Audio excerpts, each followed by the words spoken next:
Hello, hello mga sishis!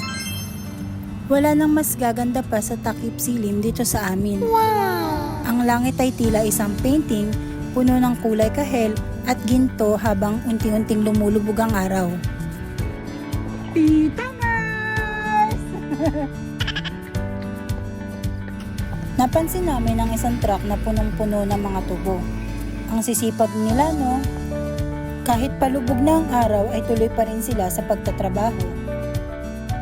Pero namiss ko talagang maglakad kasama si Tita Mers. Kasi nung weekend, hindi kami nakapag-walking. May kanya-kanya kaming ganap sa buhay. Baka bukas ay hindi ulit kami makapag-walking kasi sasamahan ko naman ang aking uncle sa kanyang check-up sa Manila. Tunay ngang ang simpleng lakad sa hapon ay sapat na para ma-refresh ang isip at katawan. At may baka at kalabaw na tila ninanamnam din ang malamig na simoy ng hangin. Nakaka-relax talaga ang ganitong tanawin. Hanggang sa susunod na lakad, ingat kayo! Good night!